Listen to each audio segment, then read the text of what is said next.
Welcome to this episode of The Ladies Fixing the World.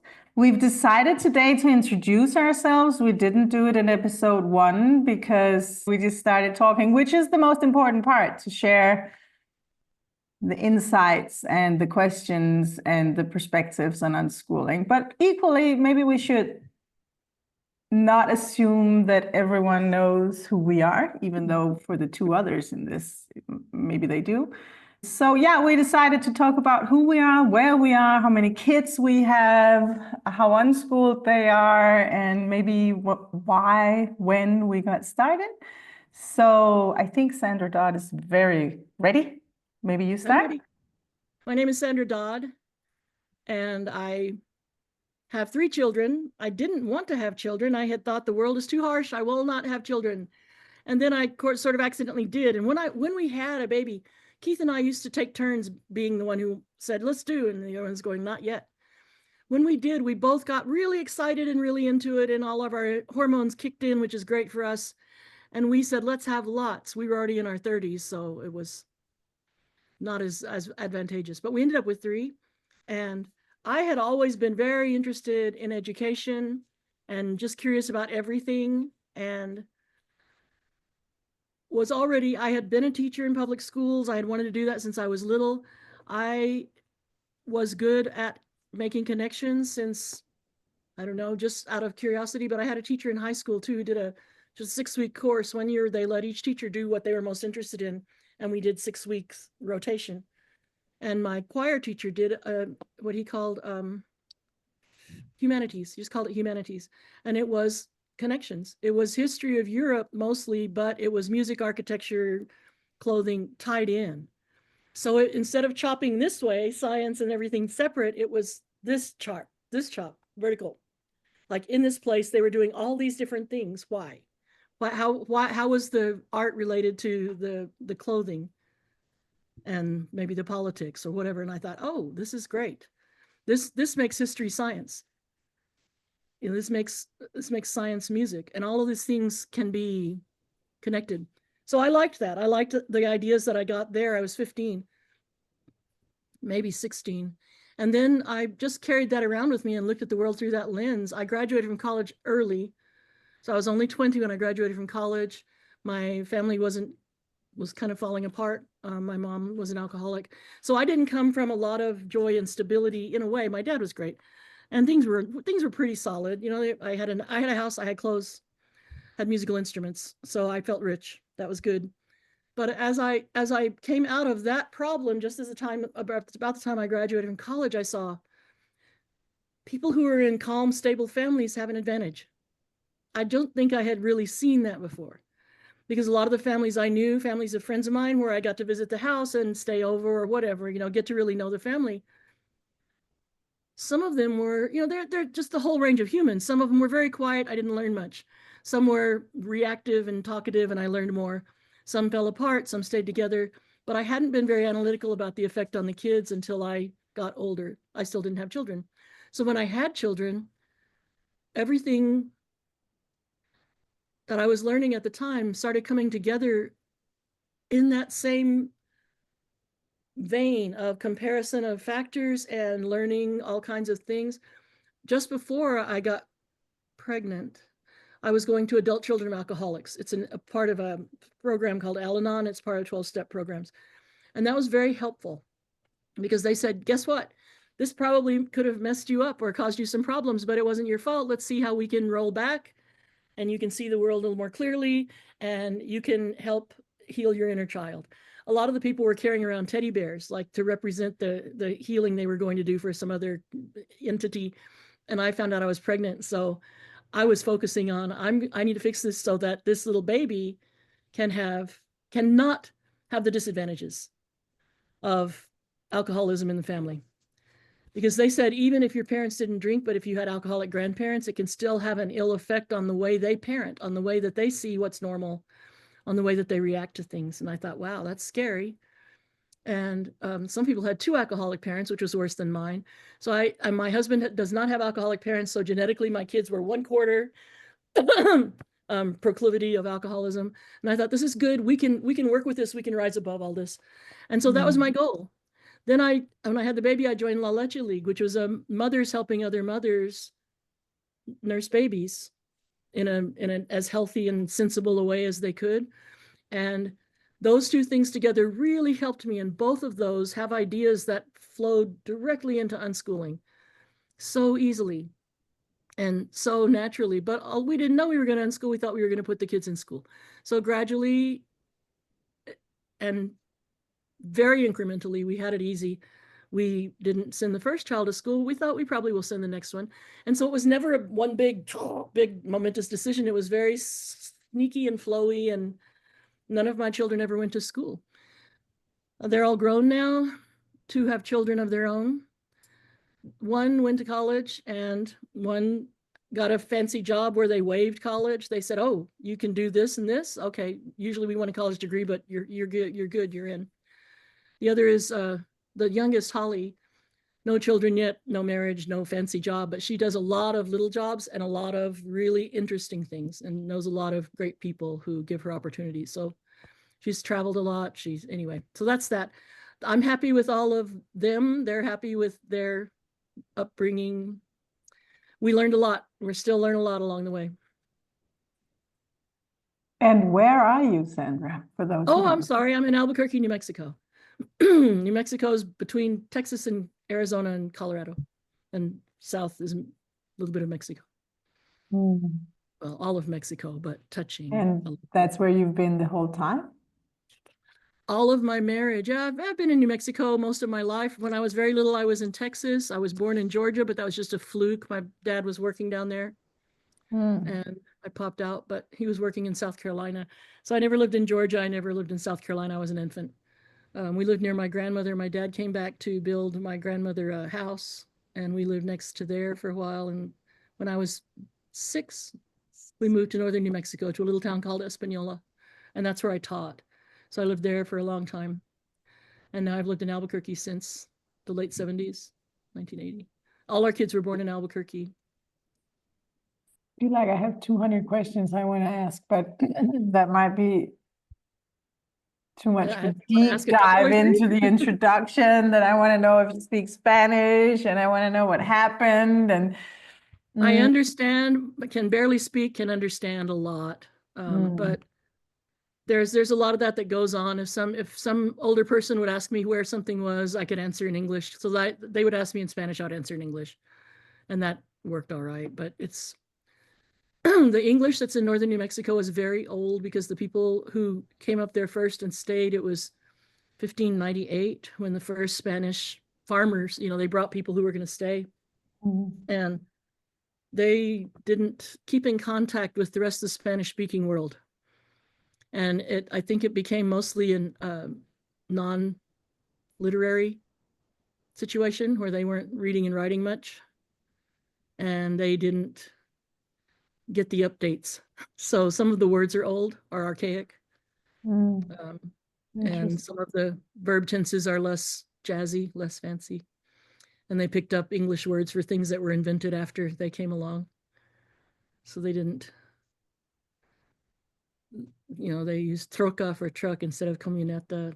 I don't know, stuff like that. So it's, I can't tell the stories as well as I like to hear them, but it's sometimes when people from northern New Mexico have gone elsewhere to speak Spanish, that it's some kind of a hillbilly situation, I think.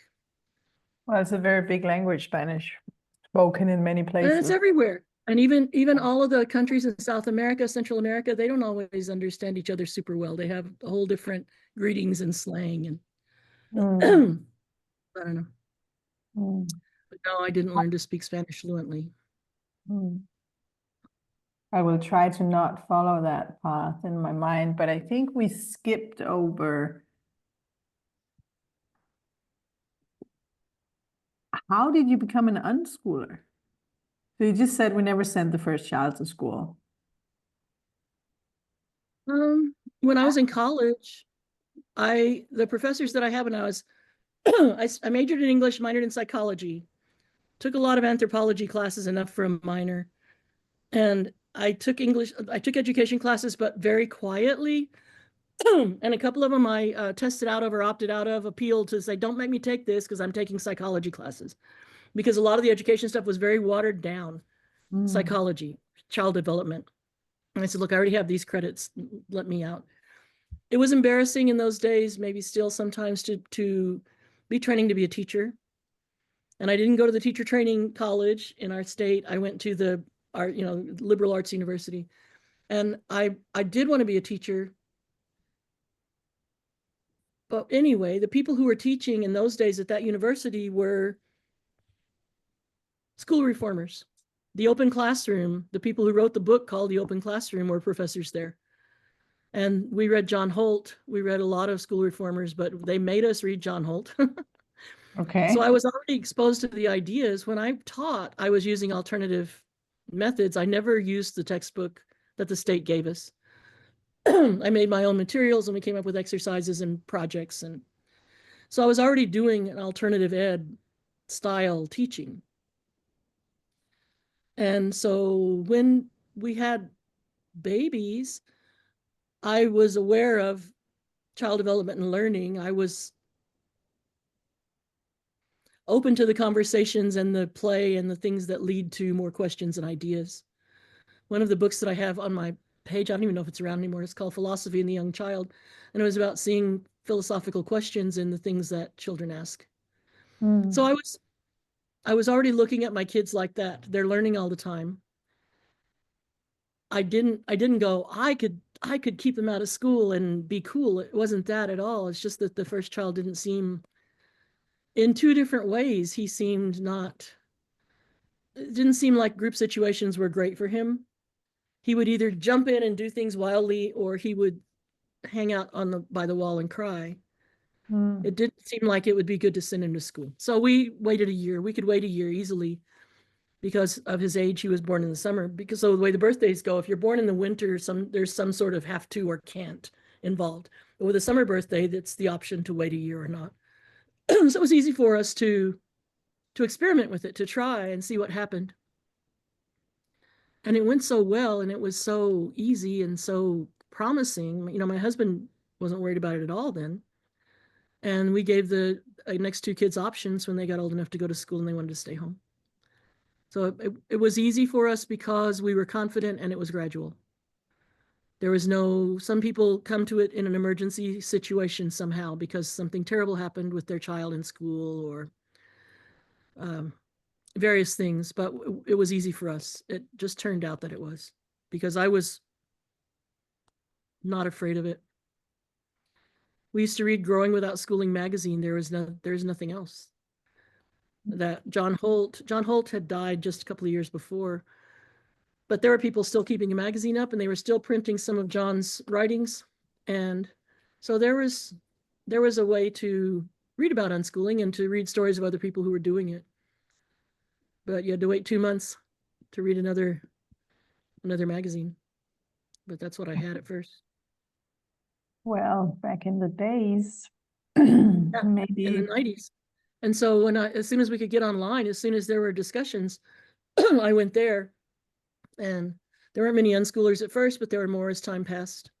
By the late 90s, there were enough that AOL had a forum just for unschoolers. And there have been some really nice, really rich forums over the years, message boards, that have come and gone as styles changed or providers changed. And so there were other people with young children. I was saying, how's it going? You know, what do you think about this? How did you do that? How did you avoid this? And so a lot of what's on my website and Joyce Federal's are the best parts of those conversations over the years of particular topics just being analyzed carefully, carefully laid out on the table, and everybody saying this, here's why this part should work. Here's what we tried. Here's our success. And so it was easy to be confident in those days too. Yeah, in America. Why are you saying that? You've said that because I don't know, because I'm not aware of what's going on around me, and I'm not very bad at searching the internet, and somehow it didn't, maybe because it was such a lonely course to do it here, even 20 years later, it felt like we were all alone. And if we could only go to America, there would be a network, there would be someone to talk to, there But would we be. were on the internet. I We were on the know. I internet don't from know the why I didn't beginning. There were find people you. in England. There were people in England and Australia. There were people in Oh, South Africa. Mostly English speakers, but there were pretty early on a lot of people in France. A few could speak English, and then we're translating for the others.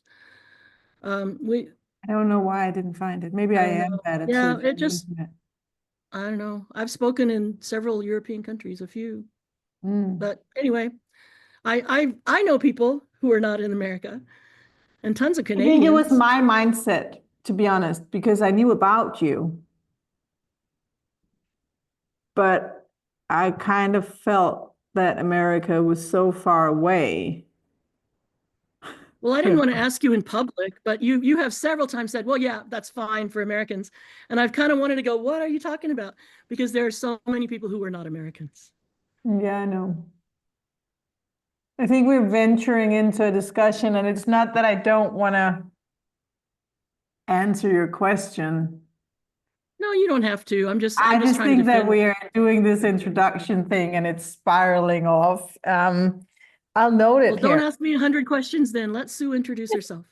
but maybe me not starting to talk about why do I not feel, I don't know, it's off topic somehow. I'll note it here and then we'll go on topic later because it's actually interesting. Why do I think it's so much easier in America? I think it has to do with proximity. I think there's something about in real life proximity that actually matters. But I don't know. I'll have to think about it. Um, I'll actually write it. Here it is. Maybe we should move on to the next introduction.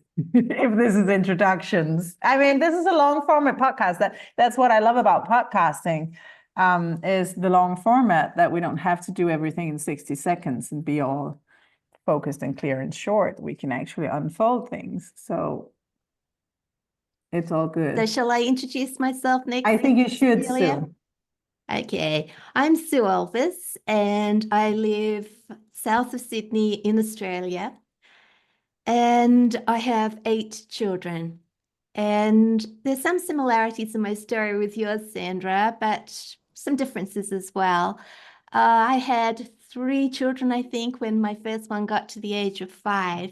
And we had been doing attachment parenting. I was reading books like the ones by the Sears and breastfeeding. And I just thought that we were doing okay at home. Why send our first child to school? She was learning, I could see she was learning a lot at home. And I just thought, well, look, why don't we keep her home between the age of 5 and 6? Because in Australia, you don't have to send your kids to school legally until they're 6 years old, though a lot of people do send their children when they're almost 5 and 5.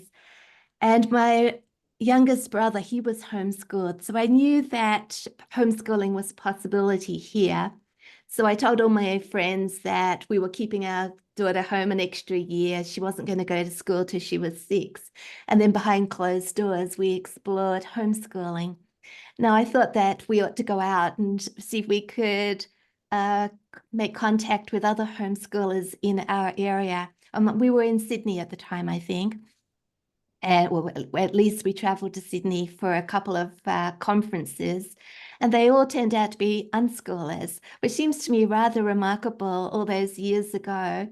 How many years? I don't know now, maybe nearly 30. And there weren't a lot of homeschoolers around, but we managed to make contact with unschoolers. And like you, Sandra, we read John Holt's magazine. We got it sent in the snail mail, and yeah, I poured over it all the time. When a new edition arrived, I sat down with a cup of coffee and just devoured it. But there weren't many homeschooling books, and there wasn't the internet, and we didn't have a lot of people to get together with in person, even though we went to a couple of conferences. And What I think we were lacking was what we're doing today, is having discussions with other people and mulling over ideas and trying to understand unschooling and what it can look like in our families. And these stories in John Holt's magazines were good, but I wanted someone to talk about them with, to unpack them. And the message I got mostly was unschooling is about stepping back from your children.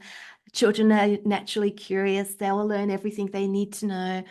And parents shouldn't interfere with that natural process. And so I got afraid to do anything with my kids. And I just one day thought, look, how am I going to share all those things I'm excited about? They might be excited too. I didn't want to force them on them, but I wanted to introduce my kids to things that I enjoyed or things I discovered. And so I think by this time the internet had appeared and we went off track for a while. I didn't really understand unschooling totally. And I think it's one of those things that even after many years, you always find another depth to unschooling. And maybe that's because it's so closely related to life and we never come to the end of things to ponder within our lives. So I went and explored things like Charlotte Mason and classical education. And one day got fed up with all that because I was battling with my kids for them to do what I thought they should do. And in the end, I just threw my hands in the air and said, oh, look, we'll just do what we want to do. We'll do things our way. And what I actually did was we started unschooling, but this time round, I knew what we were doing. Well, I didn't know we were unschooling, but we were unschooling without realizing we were unschooling until I got online and started blogging and getting into contact with other unschoolers. And one day I thought, hey, this is what we're doing, but we just don't call it unschooling. My kids are interested in, they follow their interests. We listen to each other. We read good books, but it's just so many things. And I thought, this is what we're doing. So officially we just declared to the world we were unschoolers and I started writing about it and exploring it. And Sandra, you were one of my heroes because whenever I got doubts about what we were doing, well, not so much what we were doing, but what I was writing and sharing with the world, thinking, oh, look, are we really unschooling? Am I sending people the wrong way, giving them the wrong information? I used to look up you, Sandra, and Joyce and other people and read through it all and get my confidence back. Yes, I think we're on the right track here. And you were a great help to me in those early days of blogging when, I think that term unschooling, we've talked about it, I think, before in this podcast about, is it important to label ourselves unschoolers or not? But you label yourself an unschooler and you sort of attract that sort of like putting your hand up in the air for all the people who are interested, they can find you. And I thought, well, perhaps I got this all wrong. And not that it really matters, because I think if we listen to our own families, it's not for our aim isn't to follow a method. It's to live life with our children and to have that atmosphere where they'll thrive, they'll grow, develop, learn. That's the important thing. It was the blogging aspect that sort of threw me a little. Have I got enough to say on this topic and start conversations with people online? But I once said that we will unschool education-wise, but we'd never become a radical unschoolers. It would never flow over into our parenting. And just like having 8 children, sometimes we're surprised about what happens, and we found ourselves radically unschooling that's just a sort of a term, I suppose, for taking up the principles of unschooling from education and applying it to the whole of our lives. And it affected our parenting in the same way. I realized in retrospect what we were doing, that we'd got there, that we hadn't sort of said, oh, look, this is what we want to do, but this is where we've arrived. How did we get there? And then we looked back. And yeah, all my children are grown up now. My youngest will turn 21 at the weekend. And I've been on the sort of outskirts, sort of on the fringe of unschooling as far as being online goes for a while now. And it's people like you, Cecilia, and you, Sandra, who keep me sort of tied in there. When I've got nothing else, so I think, well, what am I going to do now? I'm an unschooling mother and I'm still here sharing. And that's mostly because of the encouragement of people like you, Cecilia and Sandra, and a couple of other podcasters who regularly invite me to have a say on their podcast too. But anyway, I think that's about my story. Is that any Oh, it's all questions, good. Cecilia? You didn't say a lot about what happened before you had 8 children. About me? Hmm? Well, I went to uni and I have a degree, a science degree, Bachelor of Science. Botany is my major. I also did biochemistry. And I worked at Sydney University before I had children. But I don't think all that, it's always, that story always comes in handy when I say that wasn't really what I wanted to do. I wanted to write, but that's what the pathway that I sort of got funneled along. And yes, I did my job well for that time that I was at the university. And I learned a lot of things like surgery skills. I actually I didn't work in the botany department. I actually worked in the animal physiology department, which sounds strange. I didn't study that at university, but the experimental skills are very much the same, except for the surgery. I ended up learning how to do surgery, be a surgical assistant, which was something that, you think, oh, that's a good story to tell my kids. But the story that I tell the most is after I left work, I wrote all these notes down thinking I'll return to full-time employment one day. I need to remember all the things, all my knowledge. And, I can hardly remember anything because it's just not relevant to my life. And yeah, that's sort of, if I ever need to, I'll go back, learn it again. But things that we have no that we have no need for or interest in, they tend to slip away. And this has very much informed my approach. Well, it did inform my approach to my children's education, not to make them do things just in case, and to listen to them to what they really want to do, and to be confident that if they have a need or an interest, they'll learn what they need to know.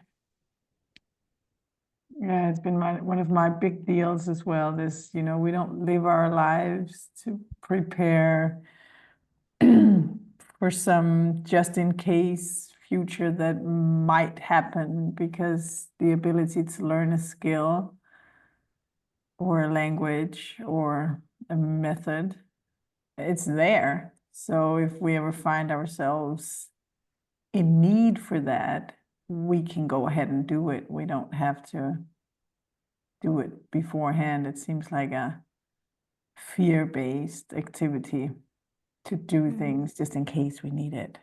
Most jobs teach you when you get there anyway, what you need to know. Exactly. Mm. Yeah, but it's But one thing I didn't mention, Cecilia, was I'm married to a school teacher. So he wasn't a school teacher when I married him. He was in marketing and sales. And then, maybe 16 years ago, 15 years ago, he retrained as a primary school teacher. But the interesting story about that one, well, there's two interesting stories. One is you can go back to uni in your middle years. That just in case is it's never too late. You can always go back and learn as an adult and pick up a career later on. And that was a good example for my kids, that inspiring for my own children. But the second story, which I find really funny, is after he qualified, we got together with some homeschoolers, not unschoolers, homeschoolers. And one of the first questions was, oh, it's so wonderful, your husband's now a school teacher. He'll be able to do the homeschooling for you now. yeah. But there are some jobs, and one is being a teacher, having been a teacher. people don't go, well, how can you homeschool then, or how can you unschool? They just like hands up. Let's say I used to be a teacher and they're like, okay, like as if that's magic. But very often, I mean, your husband's doing it because he wanted to, and that's different. But people, like mostly women who went into education early and then they stayed as long as they did, and then they moved over to unschooling. Many times what they learned was what schools don't do, what schools can't do, the problems with schools. And so a lot of times ex-teachers are ex-teachers, even if I was an ex-teacher before I had kids. You know, I didn't quit because I had kids. I quit because there were problems. Um, And lots of people do quit when they have kids. I think we have an many do. overrepresentation of homeschooling and unschooling moms who used to be school teachers because they Yes, know from being there are quite inside. a few. The other Yeah. jobs that people will say, okay, that's great. Oddly, if you're an engineer or a professor, oh, I don't know why engineers get the buy. Doctors don't. You know, if you go, I'm a doctor, nobody goes, well, then, you know, they don't stop arguing with doctors. But if you go, I'm an engineer, they go, well, oh, I don't know what that intimidation factor is. But anybody with a PhD, which is ridiculous, because there have been a couple of times when people with PhDs would come into the discussions that I was running, and they thought because they had a PhD, they get to sit in the front row or whatever. But often people who are that invested in the education system, who have just lived there that long, and I used to think I really wanted a PhD, but what I wanted was a professor's office and a library card where you didn't have to take the books back. You know, so that was just me being silly, but you can buy those library cards. But You just anyway, buy the books. Nowadays yeah, they're cheap. but I think that I think people will come to unschooling discussions and think that their outside education was going to give them the buy, that they didn't have to be polite at first or be in the beginning discussions or answer any questions about their own lives in unschooling. But it's like that could be worse. That could be a disadvantage if you have a PhD in education and are still educating people to be teachers. And now you're coming to where there are people, some of them didn't even finish high school, who are being really good unschoolers, but that doesn't fit the criteria or the expectations of the people who are professionally trained to that level, to be the teachers, to be the professors who are teaching people to teach university, to teach teachers. Like they're 2 levels up from actually teaching, or from the time that they first thought they might want to be teachers. And there are strangely and oddly a few who never taught in a classroom, who just stayed in educational research, which is not a crime. That's fine. That's where a lot of unschooling came from, was from research in the 60s. And a lot of the experiments that they did where teachers didn't know how the kids tested, or, you know, which kids are slow or quick or gifted or what. Sometimes some of the tests I don't think were very moral, but they would lie to the teachers. They would give a false set of scores for their students to prove that the teachers would pay extra attention to kids that they thought were gifted, that they had been told were gifted. So that's a point that was proven by researchers in the 60s. And so it's good to know. It's good to know that test scores make a difference, that it can mess parents at home up to be told this child needs and has and can't and will, you know, a bunch of predictions like that based on a test, based on paper. So I always have tried to encourage unschoolers to stay away from it, stay away from testing, stay away from worrying or thinking about what's my child's IQ. Like, don't go there, because there are problems with it. It doesn't measure everything. My favorite model of all of that has been Howard Gardner's theory of multiple intelligences, where he came up with 7 or 8. That number, he's okay with there being 8. Some people have 9. He's not okay with that 9th as much, you know. But anyway, it's saying the skills and talents and natural abilities that come with music, or kinetic, meaning sports and dance, you know, movement, or verbal and mathematical is what gets tested. But to say that some people are very skilled at interpersonal relationships. They're good at reading other people. They're good at helping other people out, at seeing problems in friend groups and trying to figure out a way to make peace. Some people are really good at understanding themselves, at knowing why they're upset or why they're unhappy or what they need. And some people aren't of any of those things. If some people are really good at math, some people aren't. It shouldn't be a crime. It shouldn't be considered that you don't have any intelligence. So I've pushed that model for unschooling parents, especially, to see that if you have a child who is a great artist, who's really good with colors, just let them find ways for them to play with that. Find, whether it's paint or theater lighting or whatever involves color, mixing, hair dye, whatever it might be, fashion that involves the subtleties of different shades of orange, because I don't care. I have orange, and it's like, and people will talk about the subtleties. I'm like, sorry, don't see it. But that doesn't mean I don't realize that there's a value to those who do. So I just think that if parents can be okay with valuing other alternative intelligences, that sounds too technical a way to put it. If they can just be happy with whatever their kid knows and not keep going back to, yes, but this isn't leading to algebra, is it? It might be. Because as my teacher, Sam Jameson, the choir teacher, was telling us, these things are related. And medieval paints and pigments, when they were doing paintings on walls, friezes and stuff, they needed to know what's going to make a color that goes on the wall, what's going to make blue or red. And they were using natural materials, rocks, shells, whatever they were doing, grinding it up and mixing it with oil and various things. But it wasn't just, will it make that color, but will it stay for 100 or 500 years? They didn't expect anything to last 500 years, but they wanted it to stay on the wall. And some of those paints have lasted. They were making their own. They weren't going and buying a set of oil paints. And so any child who's interested in anything, if the parents then go looking for more information about that thing to share with their child, the child sees a model of learning, of digging around and finding out what the history of these ideas are, what else connects to it, chemistry or whatever. The idea of the longevity of ink or paint is not something a lot of people think of, because I know the way I grew up, ballpoint pen or pencil, it doesn't have to last long. Typewriter and carbon paper, it doesn't have to last long. Nobody expects a carbon copy of a letter to last 500 years. And so as time goes on, technology always changes, and there are people interested in that, and there are people oblivious to that. And I think some people are interested and some people are oblivious. Might be something to just, I should get a tattoo. Some people are interested in anything you name, and some people are oblivious to it. And I think it's a self-organizing system in many ways, that we all have different passions. It basically starts with passions, I think, and maybe it's talent, and it's combined that we have, it could be different intelligences or different talents. That's just a way of framing it. Or passing curiosity. Sometimes someone's interested in something for a minute. Yeah, really but we interested have in different things that we're good at. And I'm a trained psychologist, and one of the things that we learned at university was to administer the IQ tests, because that's like a thing psychologists do for some reason. And I had a lot of time to think about that and work with that. And I've never done it since I did it at university. I'm very much against the whole system of IQ testing. I've read the books.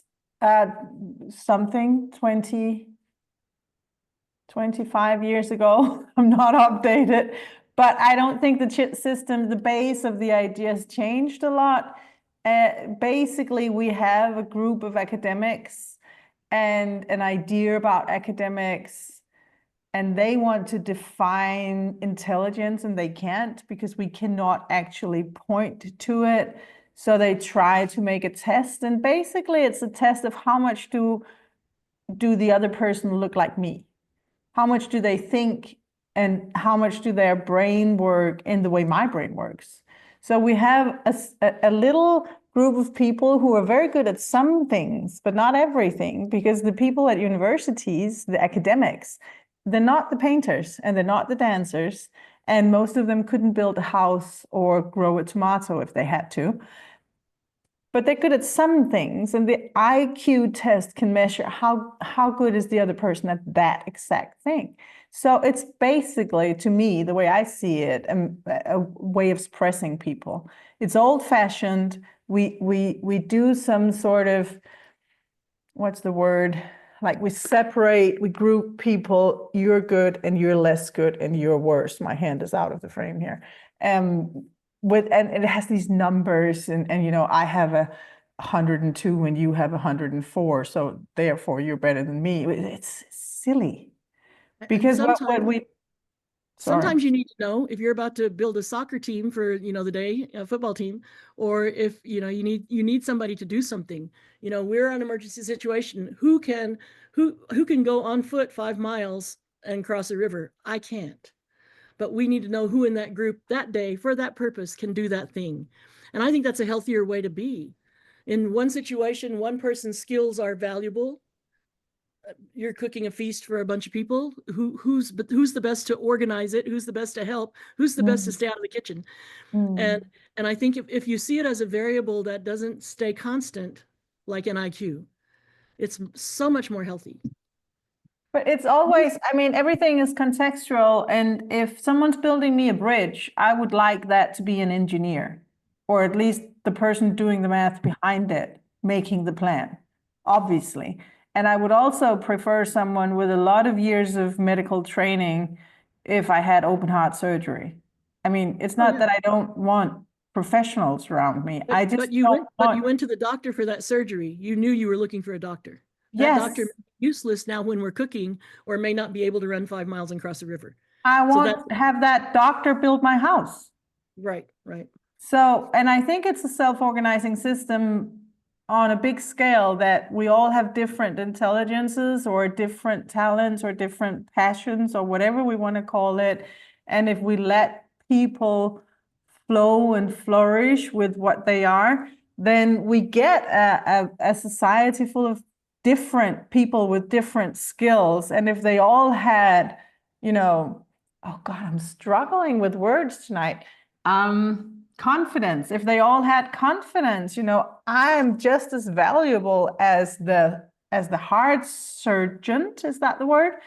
If I'm the one to build the houses, or I'm the one to plant the gardens, or I'm the one to, I don't know, take the sidewalk. I mean, we need all the passions, and we need everyone, but the IQ system is making us believe that some people have higher value. As you said, oh, I've got a PhD and get to sit on the front row. If you're a doctor, you're kind of almost God, right? It's as if we have this layered system of the different ways of being smart, quote unquote. It's like a caste system almost.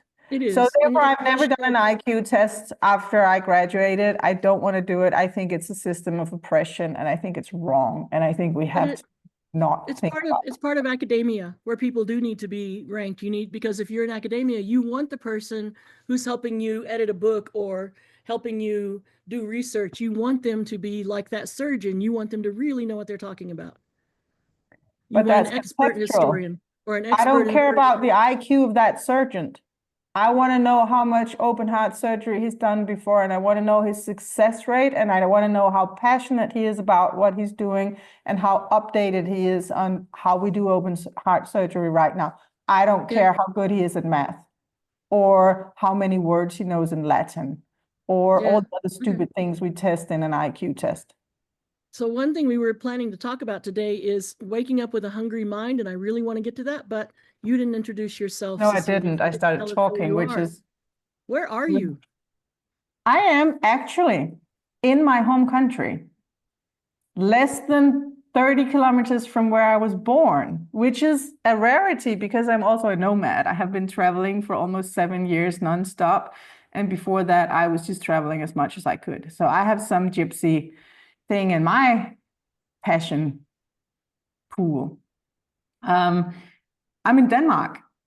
I was born in Copenhagen. I was born at the hospital in Copenhagen for single moms, even though my parents were together because they were not married. This was the mid-70s, and my dad got kicked out of the hospital when my mom went into labor because he was not married to my mom, which is just kind of a fun story.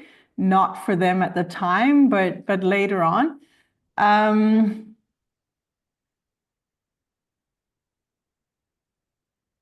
And we have to fast forward because I'm not going to share my full life story right here, right now.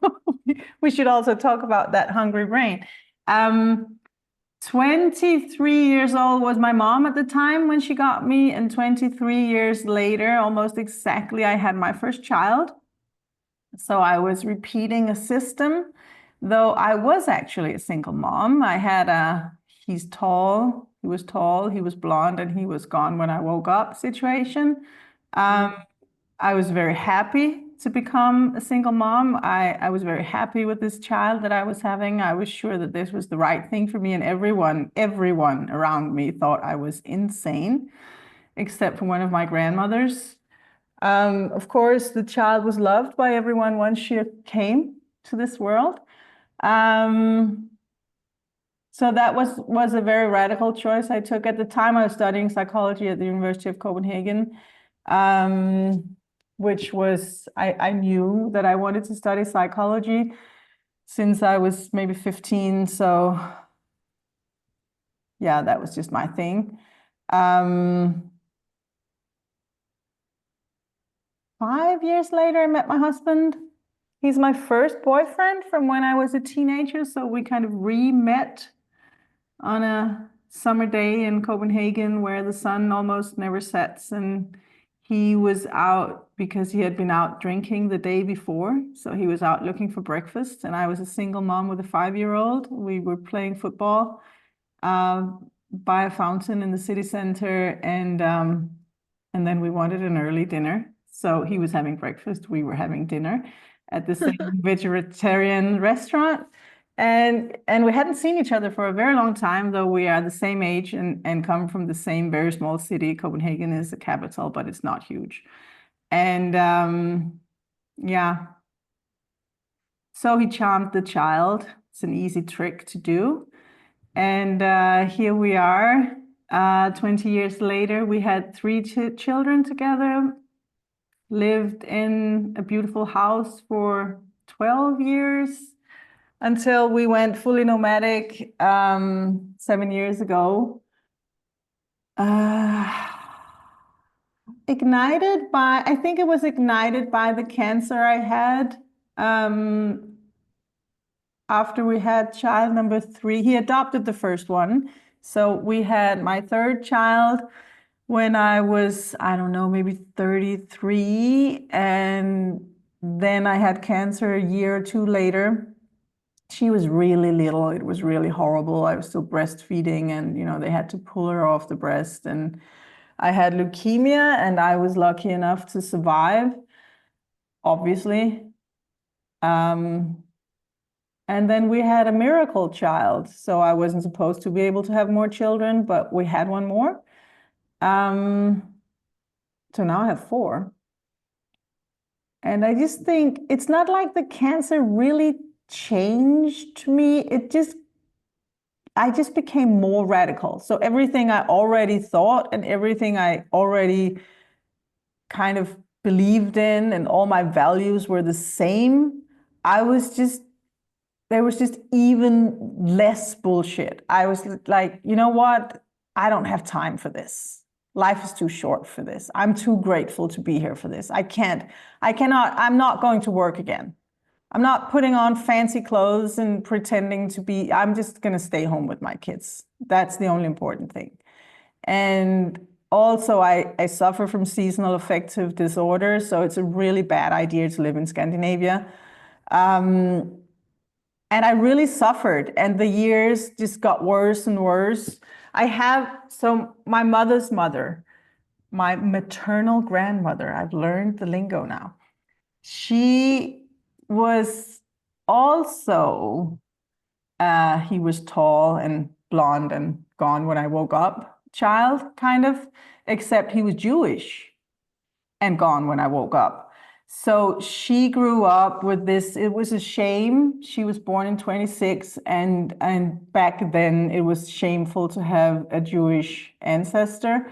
I'm not proud of that, but that was her destiny, that she grew up in a time where she couldn't say that she had a Jewish father, and especially not as he was not around.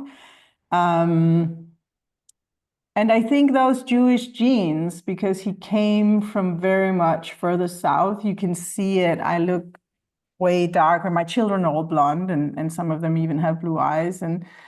But I look exactly like my mom, and she looked exactly like her mom, this child of this Jewish guy who wasn't there when my great-grandmother woke up. We all suffer from seasonal affective disorder. We look like each other and we have the same problem. So I think it's genetic, basically. I am actually not supposed to be here, and I don't know what I'm doing here in January. Not supposed to be alive and not supposed to be in Scandinavia because it's January. Yes, it's wrong. And I will tell you, my whole system of my physical body and my mood, it is in free fall, and it has been for the 2 weeks I've been in Denmark. It's really, really interesting. Yeah. So I suffer from that, and therefore after the cancer, I've got half. I was 35 when I survived. I was 40 when they told me my survival rate was now as good as if I had never had cancer. It's my disease is you can't cure it, so you cannot say I'm cancer free. But the risk of the disease coming back is now smaller than the risk of any other cancer hitting me. So therefore we call it cancer free or cured or whatever. Did that contribute to your curiosity, to your energy to learn, do you think? No, I've always been like that. Okay. No, but it did tell me to get the beep out of Scandinavian winters. I've been to England a few times. And I've been to England, but not in the winter. I always go in the summer, so I think it's always sunny. But my husband worked in Minneapolis for a few years, and part of the contract, he worked in Minneapolis for 6 months. And then they extended it 5 times. So it was bad. And then, but we used to get to visit him once a month, and I was shocked at the difference because where we live in New Mexico is level with Morocco. We're like really far south. Yeah. And Minneapolis, it's all winter, it's dark, and all summer it's light, like England, like Scandinavia, I guess. And what surprised me was the sun doesn't make any difference. In the winter, the sun comes out and it doesn't get any warmer, and in the summer it gets dark but doesn't get any cooler. And I'm so used to being on a high desert that the sun makes a lot of difference. Like, oh, the sun's coming out, we just stand out there and get warm. That doesn't happen everywhere. So in Minneapolis, though, on the television, there would be advertisements for affective disorder, seasonal affective, what did you call it? Seasonal affective disorder, yeah. And so there'd be advertisements for that on TV and reminders of people to get therapy, get some sun, get some help. Don't kill yourself is what they were trying to say. And I just wasn't used to that, being in a place where the sun is so interactive with us. The sun is actually doing something when it's shining. It's melting ice. It's growing crops. I was just driving on the 2nd of January. We left on the 2nd of January. We left the Lake District in England and drove to Copenhagen via the channel, the tunnel in the channel. So we drove south and then we drove north again. And at some point in Germany, we came to the cloud where you kind of duck under something like 3 kilometers of cloud. It's not like a little bit of gray. It's a lot of gray. And there's not a lot of light coming through all that. And I think that's part of the problem. I sometimes would joke around when I lived here in wintertime, just asking on Facebook back when you actually sent the message to everyone you knew, does anyone know if the sun is up yet? And it would be 2 in the afternoon, which is about an hour before it sets. Because the light is not really light, which is also very different from living in the south. So when there is sunlight, there is not sunlight. And when the sun finally shines and you have a blue sky, the sun doesn't go up very high on the sky. It's a very low sun.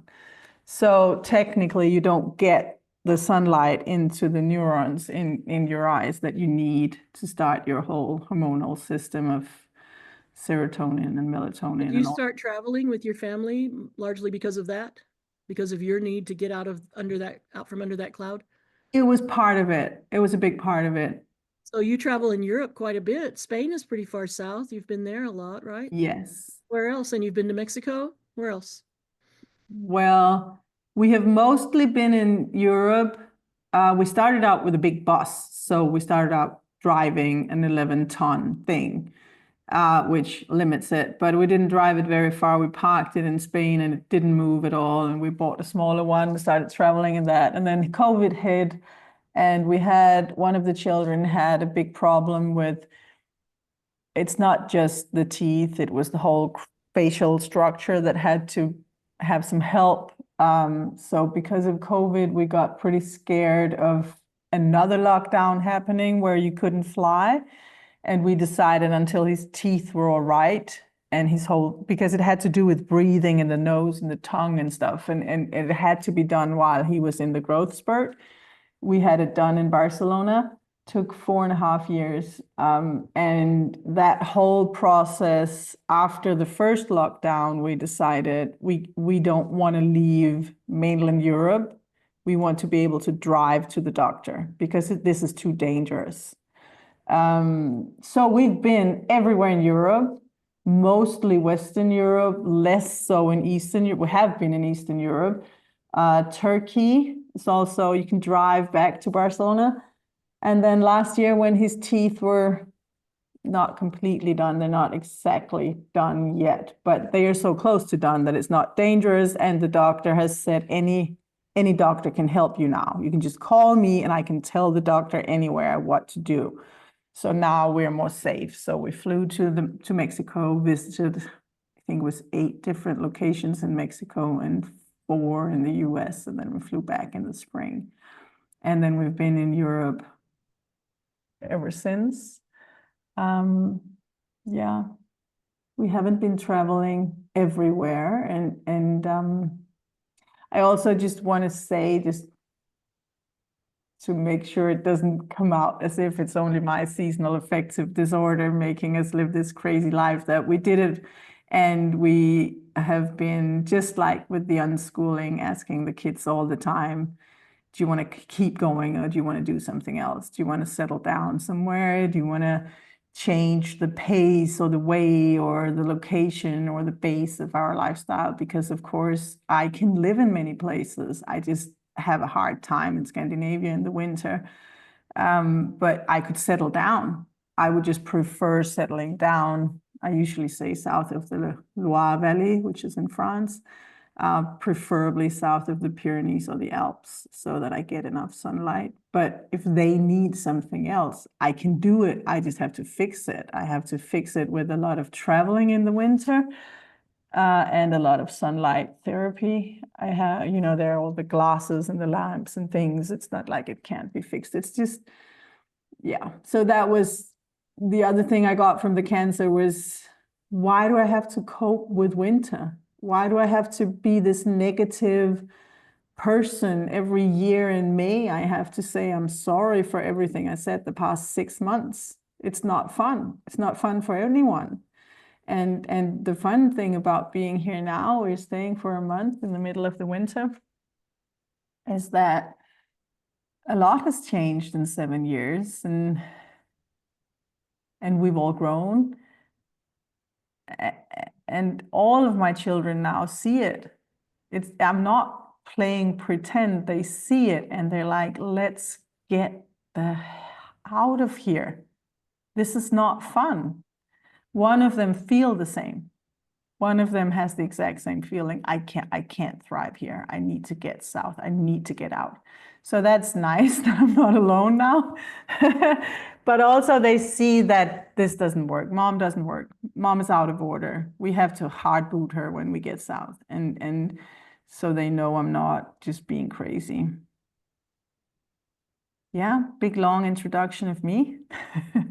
What I'm finding very interesting is that our stories are very different. We're in totally different parts of the world, different families, different backgrounds, different reasons. I got to unschooling in different ways, maybe. But we're also connected, and I have really been enjoying these conversations and really value the friendship of both of you, and love how unschooling has given us that opportunity to do this as adults, that we're not connecting through our children, like going to a homeschooling group or a conference or something that starts off as our children's, and we're the parents, and we're talking to the other parents who are there, that this is ours. That all our, you've still got children who aren't quite grown yet, Cecilia, but just waving to my husband there. I shouldn't have done that on the camera. Fine. He just goes taking the dogs for a walk. He's on Hi. school holiday. It's the Australian summer school holidays here.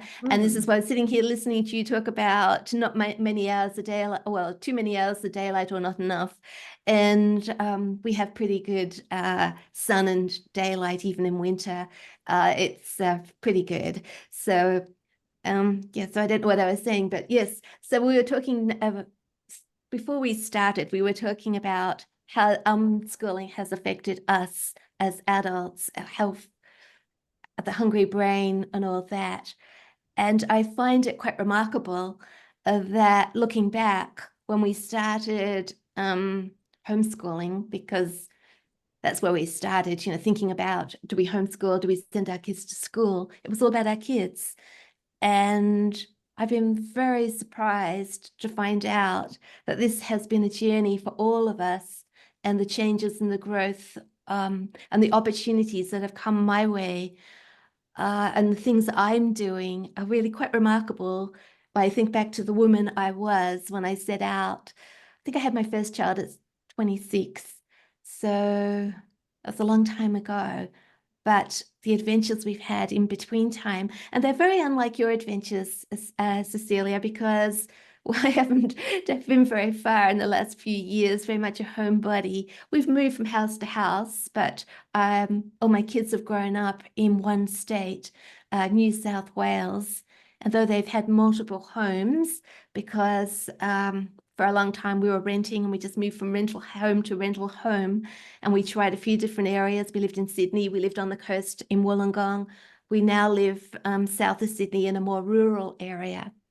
But never imagined where we'd end up, where I would end up, have all these plans and hopes and dreams for your kids.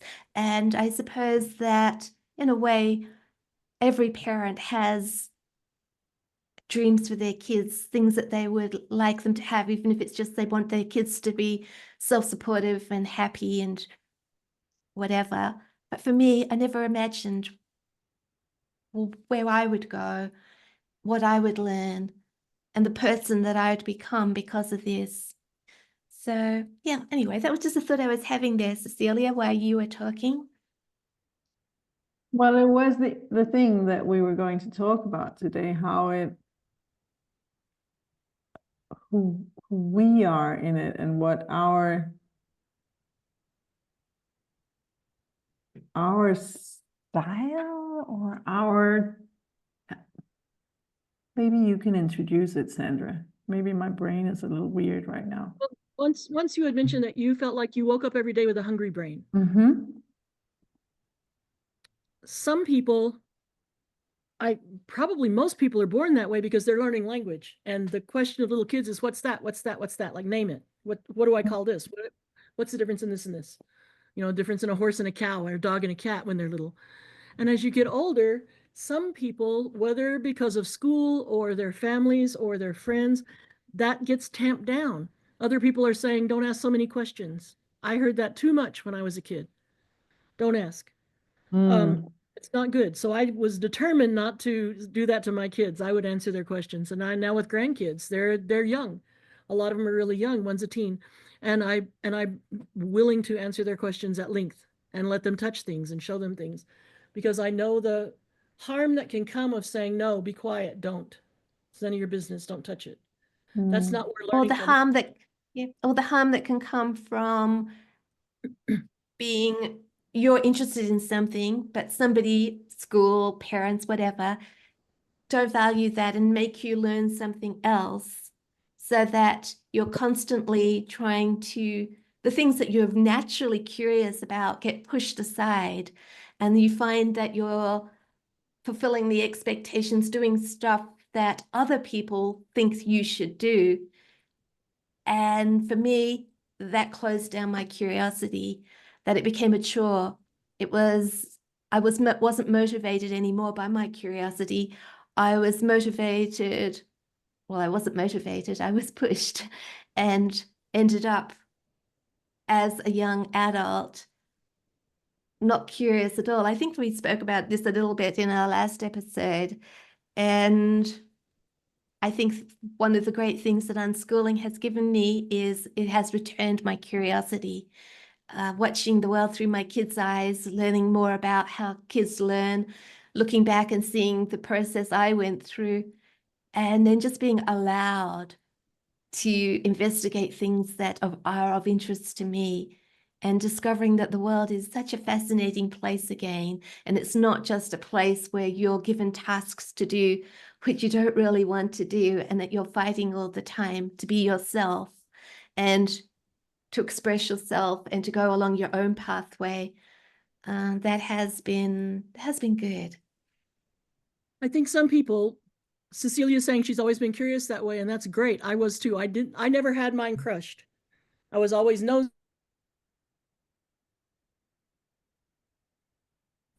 I was lucky, I think, because I found a lot of people who did listen to me, who did encourage me. It wasn't my mom, but it was a lot of teachers beginning in first grade. I saw the way my first grade teacher looked at me and listened to me and let me express myself. And she would help me find books I liked and things like that. That wasn't happening to me at home. And so whenever teachers were interested in me in the least, I would follow them around like a puppy dog sometimes to get them to tell me about their lives, tell me what I don't know, what's out there that I should know more about. And so it was easy for me to do that with my kids. It was. And so my kids never had to suffer any discouragement or put down or extinguishing of their curiosity. And I am so glad that my kids grew up in the days when being a geek was okay. It was kind of popular. It was kind of cool. If what you were really interested in was how electric guitars and amplifiers worked, you don't care about the music so much as how do the machines work? Or if you just care about Magic the Gathering and you know all about the history of that card game, you know all of the rules, you can run the tournaments, you know the history of the cards, the new ones, the old ones, rule changes. That's okay among people their age. That's not something to be ashamed of or to be embarrassed of. That was healthy for them too. That was not something I provided, except that I didn't discourage it. I didn't prevent it. So sometimes seeing those rivers of interest flow by, video games or music, in our lives, it was mostly music and video games, but whatever people are interested in, if they're interested in sports, Marty ice skated for a while and played hockey one year, and then he was done. He goes ice skating sometimes and can still do all the tricks and skate backwards and mess around. He's competent, but it's not what he does. It's not what he does for a living. It's not his hobby. It's just a thing that he learned really well, got really involved in, and then he was done. So I also didn't pressure him to keep skating or to play hockey again. It's okay in the family that they were in the unschooling situation they were in. It's okay to immerse yourself in something for a month or a year and be done. And that was fine. And I know families, you probably know families where they pressure. If they've invested some money in piano or whatever it is, they pressure the kid to continue. I think also I've seen unschooling and maybe mostly I don't know. Home ed, can I say that? Families. Sometimes it's a definition thing, whether you're an unschooler, I don't really know. Yeah, where you have a child with a passion or an interest or a talent of some sort, and the parents kind of see a career and they start doing everything they can to support that passion or interest, which is great. But sometimes that can also be a little bit too much. You know what? I was just doing clay for one afternoon and I enjoyed myself. I'm not becoming a potter, or what is the word in English? I mean, it's potter. Potter. I might just play the guitar tomorrow, and so sometimes, and even that kid might actually have become a potter, but the push can. I find it delicate to I don't know. Should we provide the context for the kids and give them all the opportunity and options with whatever passion, or should we sometimes, hold it a little bit? I liked just letting them see it as a learning situation, as a dabbling. Holly went from art form to art form to art form for years. She would get really good at something and then abandon it and go to something else. And sometimes I was sad. I wished she would make me one of those things she used to be making or whatever, right? But I backed off because I didn't want it to do the kind of pressuring you're talking about. A child could learn from that to not tell their parents anything, to stop expressing their enthusiasm, to not try something new because their mom's going to go on that whole rag about you could make a living, manner. There's another word in English for potter, and that's ceramicist, because English kept all their Germanic English words, and they kept all their French words. So ceramicist, because in English we kind of distinguish between two meanings, like they both get their specialization. So potters tend to be made the same thing over and over, production, and ceramicists are more artsy or more concerned with the chemistry of the glazes. Okay. So, just me. My hobby, the thing I love most is words. So sorry if I jump on that. No, it's great. I love words. And two of my kids don't much care. And Holly is the same way. She loves the history of words, spelling.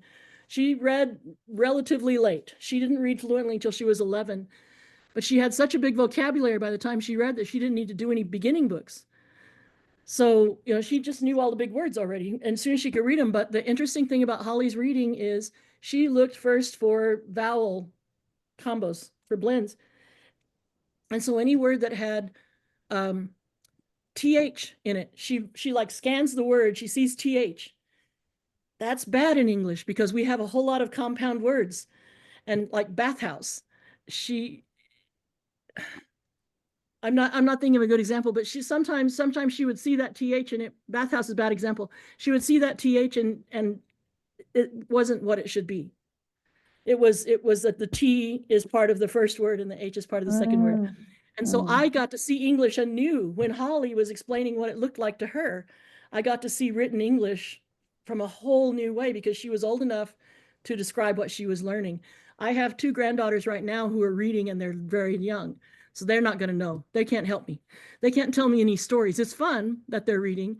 And one of them was arguing with me the other day that the word PEA should be PEA. And I'm like, yeah, but it's not. Sorry. She's being very phonetic about it, and she's barely 5. But and we were playing Plants vs. Zombies, and they're pea shooters, and she's reading the names of the plants. And she said, well, it's pea shooter. I'm like, okay. But anyway, so I'm curious about language. So whenever any other person comes along and can give me any clue or any story or a new thing that I can hang on a hook I already had, I loved that. And I still love it. And I don't try to press it on people who are bored. So I'll shut up now in case you don't care. Well, they I've got can shut up an the example. podcast if they don't want to listen. It's voluntary, isn't it? That's one of the actually that's one of the questions I wanted to ask in our very long introduction that spills into the actual podcast episode, was why are we even doing this podcast? And I can say for myself that one of the reasons I like podcasting and I like blogging, and I'm actually also writing a book at the moment, is because it's voluntary to join. I'm not pushing this at anyone. It's not some autoplay thing on Facebook, and I'm not, and it has the long format, and it's very long. And if you are not interested, no one's pushing you to listen to this very long podcast. No one's pushing you to be interested in words. If you're not interested, please turn it off and do something interesting to you. So Sue said that she had kind of lost her curiosity and it came back, right? Somehow you had been discouraged and it all perked back up again. It bloomed again. I had mine. Cecilie had hers. I have something to read by Jen Keefe. Jen Keefe is someone you interviewed on Self-Directed. She's episode 35, and she talked about mental health, unschooling and mental health. So Jen Keefe wrote, I have found it I'm starting over. I found it fascinating how many different things are connecting for me as an adult through learning to unschool well. I didn't understand how things connected from school. Wars, geography, fractions, the Russian language, it was all individual stuff. I moved dutifully from one standalone period to the next, trying to do the bare minimum work, not because I was lazy or stupid, but because none of it made sense. Now, daily almost, I'll watch or read or hear or be talking about something and I'll think, oh my gosh, that's connected. Or, oh, that's why that happened there. I love Jen Keefe's writing. I love writing. Podcasts are okay. I listen to a lot of them in my everyday life. But I love writing, and Jen Keefe is a good writer. So if anyone wants to read more Jen Keefe, on my site, sandradodd.com/Jen, I have quite a few of her things quoted or linked. And you can listen to her at the self-directed episode number 35. Yeah, we'll put the links, my dear I husband. think I actually embedded that episode in one of my blog posts, probably one talking about mental health and unschooling, though I think that she was coming from a different perspective from what I remember than what I was writing about, which I found very interesting as well, because we all have a subject, we all can approach it from different ways and different needs. But yes, that mental health, I never actually thought about that until my mental health wasn't too good, because I grew up having to be the strong one. I was the eldest child. I always felt that a lot was expected of me. And so I always had this idea that I was a strong person. I couldn't admit any weaknesses. And it was only during COVID when, things just fell apart here in Australia. So many regulations, rules, which made no sense whatever, and no one to talk about them with. Nobody wanted to listen to anybody. You just got told what to do. And I thought about, and my mental health was terrible. And I thought to myself, this is sometimes what parenting is about, is telling kids, you got to do this and you got to do that. Why? Because I said so, and it doesn't make any sense. And kids, sometimes parents don't listen to their kids because they think they know best. And I thought, well, unschooling is a great antidote to mental health when we listen to our kids and we value what they have to say, and we explain things, we discuss things, and we don't make stupid rules and regulations which the kids don't understand. Why do we have to do this, Mum? Why? You say, because I said so. I'm the parent. And quite often parents don't know why they have made the rule. It's just what people do. And yeah, that's digressing there from what you were saying, Sandra, but I was just remembering I did actually listen to that episode and embed it on one of my mental health and unschooling blog posts. And I think that's one of the really good things about being an adult unschooler, and especially a podcaster or a blogger, is that we get this chance to explore issues or ideas, ponder them, and quite often with other people, and understand a little bit more about ourselves and how life works. And it's one of the most fascinating things, I think, is that I thought we'd get to the end of unschooling as far as my kids are no longer of school age. I've only got one left at home out of the 8. And I thought, what's next? What will I do next? And I sort of thought, well, by that time I'll have another interest and I'll go off and I don't know, I'd never sort of formulated what this interest would be. I have a blog about cooking, or I just sit there and crochet stuff and then go and post it online, or I would write something. And I never thought I'd still be here learning more about unschooling and pondering it still with people and coming to new insights. Yeah, I think that's really fascinating about unschooling, is that that's all like an onion, taking a layer off, a layer, another layer off, and another layer off. And I sometimes wonder if we'll ever come to the end of that. And I guess that's why, though I keep saying, oh, it's time to move on, I never quite do it, because I have another quite interesting thought or an interesting conversation like the ones we're having today. And I think, yeah, there's still something here to learn about and to think about. Oh, I might hang around another month or so, and yeah, it's still here. It's a bit more than that. We have a few more episodes to record, I hope. Oh yeah, well, I I've made the commitment to the podcast, Cecilia, and as I said earlier, I'm very grateful that to have this opportunity because I really enjoy it, but also I'm enjoying the conversations. But generally, when I think about should I blog a bit longer, I think, oh well, what's they got? What have I got to say? Don't want to go around the circle again and repeat all the stories over and over. And I haven't got any new younger people's stories because my kids are grown up. And then one day, so I leave my blog a bit, and then I think, oh, I've had a new idea, like that one about the mental health a couple of years ago. And I sit down, I think I got to write this. And as like you, Sandra, I love words, and I think I'll see if I can get my thoughts out and make it what's in my head appear on the paper so everybody understands what I'm trying to say. And I like challenges like that. I put out a blog post every day still, and partly because it's an intro back to my website. On the tops of the web pages, there's a little line, if I've edited that page, make it narrower for phones and stuff, it's been touched up in the past few years. I put a little line at the top. That's a message to me, but it's also a portal to all of the related posts at Just Add Light, all of the posts that quote that page or that are similar. And so at Just Add Light, at the bottom of some of the older blog posts, there will be this little straight line or two of them. If there are two of them, it means this format works well on an iPhone and an Android. So the ones that I had to change, I don't bother to put that. But if that little line is there, it means I've already messed with this page. I don't need to mess with it again. And those lines lead to other web pages.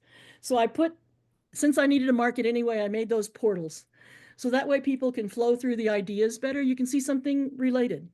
And I will do like maybe a week of that. And I'll think, nobody's reading this anymore. Why am I even doing this? My kids are grown. Everybody else's kids are grown. And then I will get a mushy letter. A couple of weeks ago, I got 2 in 1 week. And people will say, this is the best. This is changing my life. I had never thought about this. I've been unschooling for 15 years and I hadn't thought about this. So thank you so much. Or they'll say something about one of the photos. Like they'll say, this photo goes so well with the words, and that only seems to happen when I couldn't find a good photo and I just threw in anything. So from that, I have learned that the connections that a person will make seeing a picture are totally different. That will look different to everybody, right? What one person sees in a picture has to do with what their interests are and how they see the world. Or like Cecilia's holding a pen. Somebody who really cared about pens would be wondering what kind of pen that was maybe, and other people wouldn't see the pen at all. And so I've learned from the responses I've gotten from the work I've done that there are whole different ways to see the same thing I'm seeing. And I love that. I like it. Because I had seen it in children. I knew that my children saw things differently, but that's a set of 3. I didn't have 8 or 5 or 4, or however many. I had a little number, kind of. But some of the best writers in the unschooling discussions in the past dozen years have been people with one single child. There were 3 of them that came along more or less the same time. Joe Isaac in Australia, Colleen Prieto in New Hampshire, and Karen James, who lived in New York State. Now she lives in California. All had boys. And about the time they came around, those boys were 8 or 9. And I thought that's interesting that 3 at the same time came with an only child, male. And they were all 3 really good writers, super good writers. And I have collections of all 3 of them. And now those boys have just all recently grown up, gone to college, gotten jobs or whatever. And so interesting that they sort of formed a set from my point of view. So I got to see them be new to it, figure it out, do really well, write clearly what they were seeing.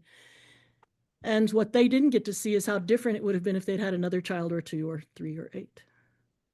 So they missed that, but that couldn't be helped. From their point of view, they saw what I didn't get to see is how good can it be if both parents are into it and you have one child? If that child, very often only children communicate well with adults or older people and don't have to learn how to negotiate that much with little children, especially if they're not going to school. So they've seen something I didn't get to see because I always saw my kids helping each other or squabbling or being jealous. And those things can't be helped. It's just another reality. So the differences in parental awareness of the potential of unschooling or of learning in a family unit are also different for really natural, real reasons.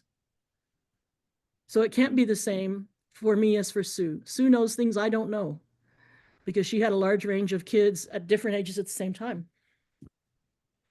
And also, I want to say, please don't stop sharing, both of you. I think the perspective that the kids are right now not in a school age doesn't mean you don't have wonderful new insights or old insights to share in a new context. The world is changing, and the questions being asked are being asked in a new framework. And I think I was just recently talking to a journalist who is making a project, doesn't matter, but his own child, one of them, had just been out of school for 2 months. And he said, now it's been 2 months. Now we're cool. Now we've got it. And I thought, Optimistic. They saw an onion, saw the outside of an onion. I'm pretty sure you'll tell me another story a year from now. And I'm saying this with all the love. And I know how radical it can feel. I haven't done it myself. I haven't taken a child out of school, but I have not put one in there. My first child, I've shared this before, my first child has been to a radical school, and my second child has never been to school, except for a few weeks of visiting in the mornings until we agreed, both parents, to homeschool. And the two youngest have never. So I've never really had a child who was in school, taken that child out, but I've seen a lot of people do it. And even just not putting the child in school was it felt radical to me. And that was a child that was not in kindergarten. So I understand how taking a child out of school, I think I understand how it feels. And I also understand how long time 2 months can feel like. But my first thought really was, you don't know anything at this point. Relative to the future, he doesn't. But for right now, how old is this child? I don't really know. I think maybe 10. But maybe he means like the first few days it was scary and he could have put the kid back. And the first few weeks he probably felt like they were playing hooky, ditching, being dropouts. But now he's to the point where it's far enough away that he's calm.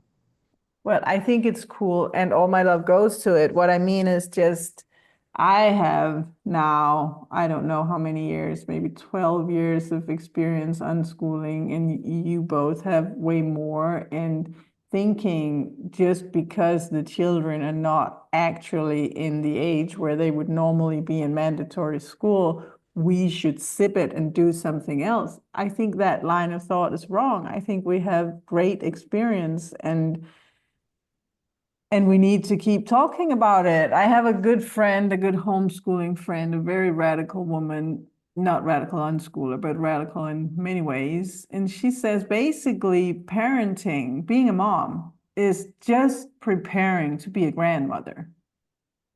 So, I mean, we will just become fine-tuned, amazing grandmothers. We'll make all the mistakes now, and then when we're grandmothers, we'll know. Can I share unschooling grandmothers?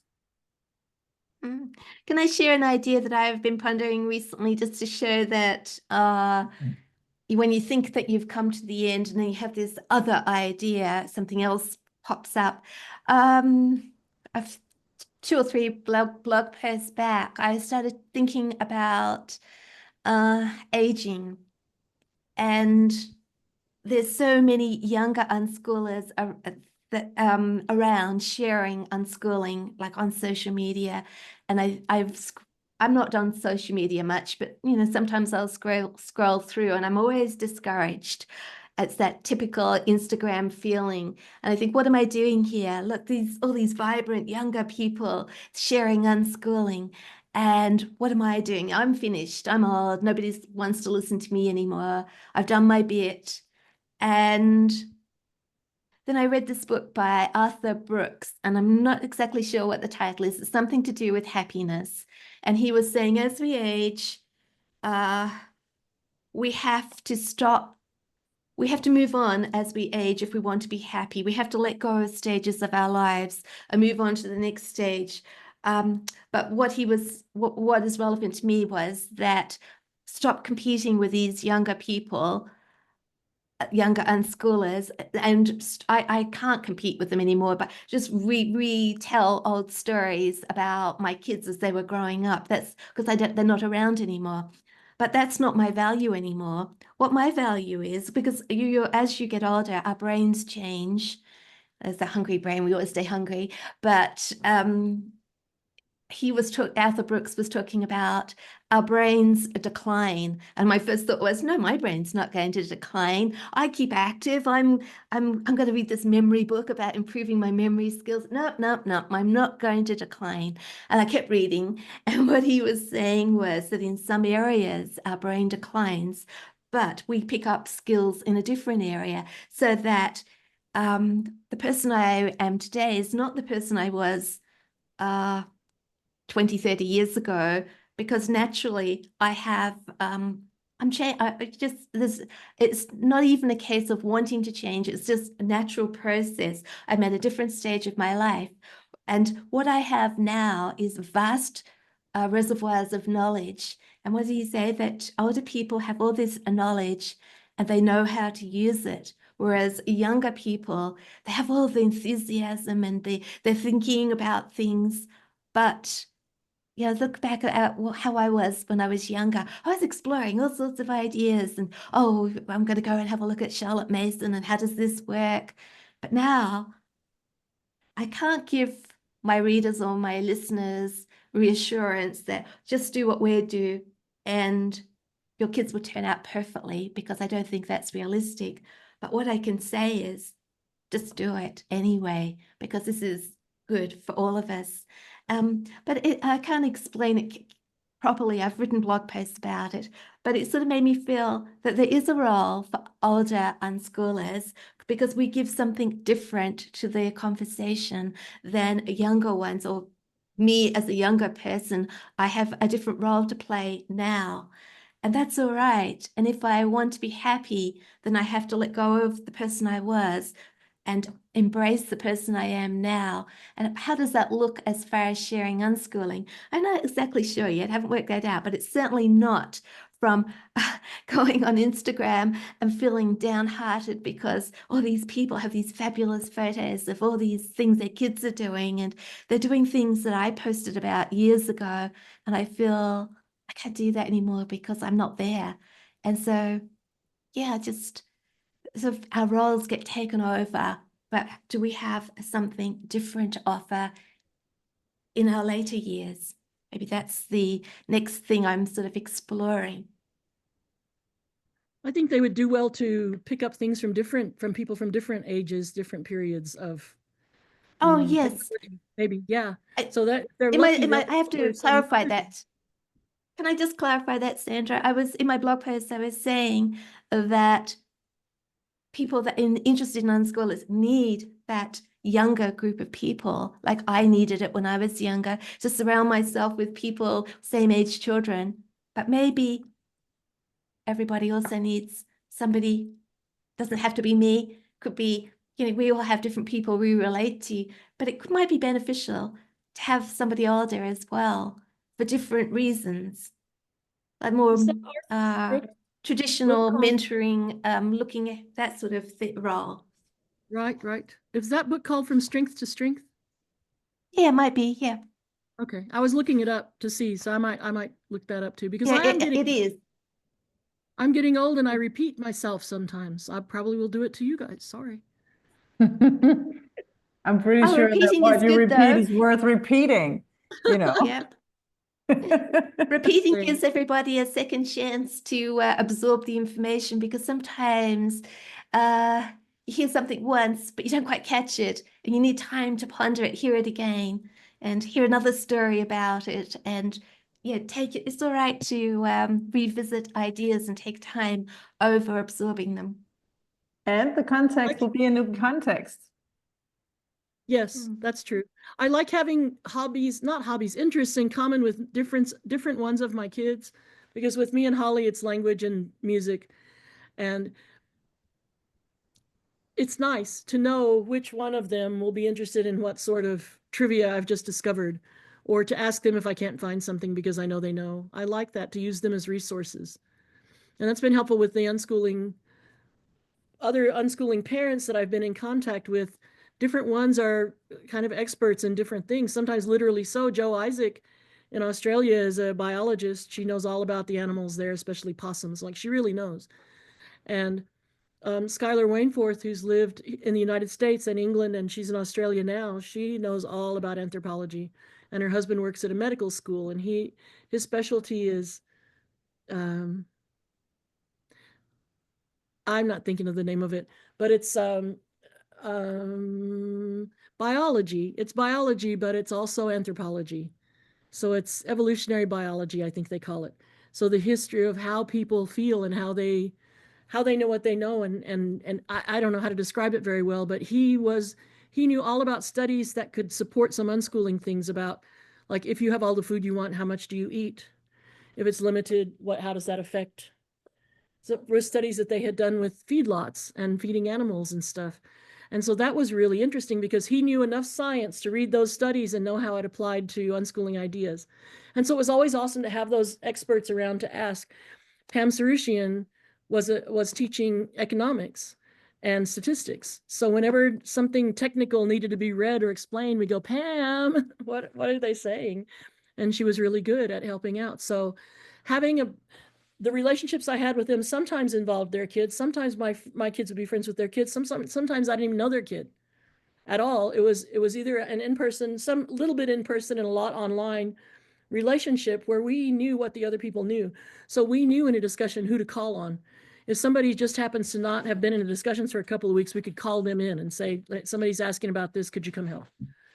And it was just very rich and very valuable. And I don't see that happening this season. I hope some other sort of technology or forums will come along where people will visit the same place repeatedly, because if they don't come back, if it's just like visit when you need something, like a fix-it shop, it's like taking your vacuum to the vacuum repair shop. You don't learn a whole lot about vacuums in general or your vacuum, you just get it fixed. And so sometimes people use unschooling discussions for that, like, hello, I've never heard of you, but I came here and I have a problem, answer it. Sometimes they don't even come back for the answers. They read the first couple of responses and they don't come back. But back in the day when we were less confident that there would ever be another answer, people would stay in the same discussion or come back for years. And there was a value to that seems to have fallen away. But partly, people have mentioned COVID. Odd things happened. Odd things happened to the internet. Odd things happened to people. And so there seems to be a lot of polarization. Like, if I will stick around this group until there's one little thing that bugs me, and then I'm gone forever. There's that sort of tension, interpersonal tension in the world these days that's hard to overcome. I think before COVID, maybe things were calmer and people thought, I'm going to be unschooling for the next 10 years, so I might as well invest a couple of years in hanging out with some people who are doing it and see what we can share. So some people, just like anything, Girl Scout leaders or any volunteer sort of organization, sometimes people come just because their child is that age. And so there's a club for 10 to 12-year-old boys. The dad comes and he coaches or advises or whatever, because his kid is that age. And when his kid's too old, he leaves. And some people come and they like the interaction so much or the topic so much that they stay. So some people will coach football for 20 years and some people coach just while their kid is that age. And it's the same with unschooling. Some people are only interested for a minute or an hour. And while I like that in my kids, I know sometimes it won't help a lot for adults if they really want to get an idea or to ground themselves in the philosophy and the workings of it solidly enough that they can do it even if they don't have personal examples nearby, or they don't have a social strata where they can depend on these people to grow up with these other unschoolers in person. it helps for them to just immerse themselves in the ideas and work at those ideas and work through their thoughts in light of these ideas. So we used to say, okay, here's the table, throw your idea out and we'll examine it and we'll polish it up. Not for your benefit, not for your vacuum cleaner, but for the benefit of anybody who comes by here to see it. And it also helps the people who are discussing it because they clarify their own thoughts. If you have an idea and you can't defend it, it's a bad idea, throw it out. If you have an idea, not only you could defend it, but other people also took it home, used it, came back and said it works. That's a good idea. Bring that one out again next time this comes around. So that's why I still try to get people to come and read things on my website, because those are the ideas that lasted years, the things that I saved. So that's what Just Add Light and Stir. Just Add Light and Stir is the name of the blog that I mentioned that I do every day. And so it's usually a quote from a page and a link to that page. That's the simplest version, and a photo. So Sandra, on that blog, do you take, have I got this right? You take something small from your main website and post it separately with an image. Is that the idea? Generally, yeah, that's the easiest way. Sometimes I have a really beautiful photo and I don't have anything to match it, so I write something new. Maybe about 20% of those posts are new writing. Sometimes I write it and I think that's too good, so I take that whole blog post to that page, and now it's on the page, but it wasn't before. So that's some of it's original writing of the day inspired by something that happened or the photo. Some of it's really old. The other day I quoted something from 2000 because sometimes the Wayback Machine coughs up something really old for me. When I'm looking for something, sometimes it turns out that it was saved from an old forum. And back in the day with the forums. Pardon me? I was just thinking about the forums. Back when there were real conversations, long format conversations online. We had a forum in Danish in Denmark when I started homeschooling. We did not, I think, have anything specifically for unschooling. And I think maybe we were 5 family unschooling in the entire country at the time. So it makes sense in a way to not have a forum for that. Maybe my memory is not perfect and someone can correct me, but I don't think we had it. But I do remember the forum format. And I also remember the big discussion we had before going on Facebook. And I don't know whether we fell apart or Facebook fell apart, but it changed a lot. The conversations changed a lot. And the quality definitely fell. Is there anywhere nowadays? No, I still have a group, but it works by either people have to go to that forum every day or they would have to check their email, and nobody's using email much anymore except for receipts and notes from Amazon or whatever. It's become more business on email now than personal. But that it's called Always Learning, and it's been there for 25 years. It's still operational, but people just don't go there. If I could get people to stir that up or to check in there, it would be great. Because that's the thing, the way it used to work is you wanted to read about unschooling, you went to the place to read about unschooling. That's all you were there for. That's all that was going to happen. And it was and when Facebook first came up and you could make a group, that still kind of worked. It was like a lot of still pools where you join this group and you go there, you can get notifications and you click in. But the advantage of Facebook is you could put in photos, you could put in memes, you could link, it would link to your Facebook and they could look at your kids. So it was like an old forum only with photos. So at first it was great. But Facebook changed so that you can't keep people from joining the group. It used to be somebody would say, can I join your group? And you say yes or no. And now the only options I have are to say, yes, you can make a comment or not. And for me to go, I go look at it's a lot of work and it's emotionally draining for me. So I go and look at their profile. If they're just selling natural oils or they want to tutor people in algebra, I say no, because there are people networking on Facebook or people who think unschooling is a bad idea and they want to come and tell us so. So if I can figure that out, I don't let them. But really, even with the best of people being in there, it's nothing like it used to be because they're just passing by. It's like being in a gigantic mall and you happen to pass by the candy store. You may never be there again in your entire life. And the other The stores, all other, kinds of politics and all kinds of stuff, all kinds of every negative and confusing and distracting thing on the way in and out of there. I was just thinking that the other platform that has developed, we had forums, we have Facebook, and now we have communities, but the community most communities require payment, so it's financial. I belong to a few communities which I don't, not unschooling ones, there are other ones which are free, but it seems to me that all the unschooling, homeschooling ones, you become a member on a plan, and that's sort of not quite the same thing. It's Are they a business. private too, so no one can go and read? Well, I guess you'd have to pay to read it. Because I've stayed away from that because of the two groups that I came in from that I mentioned before, Adult Children of Alcoholics and La Leche League. Those didn't charge money, and they were open to anyone who wanted to come. You could come and go. Nobody was keeping track of you. You didn't have to sign up and stay. You just pop in, pop out, or stay for years. And a lot of people stayed for years. Because of that, that's the model I was working on. Like, it's like, I know some stuff, I'm willing to share it for free. And I also never have had private groups. I've always had public groups, and in any sort of, once accidentally Always Learning went private, where you couldn't see it unless you were a member. You didn't have to pay, but you got to be a member.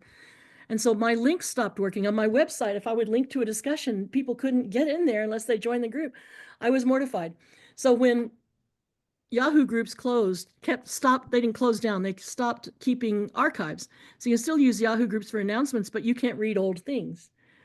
So that another organization, Groups.io, offered to rescue Yahoo groups. So I have it in a safer place. Now it's open.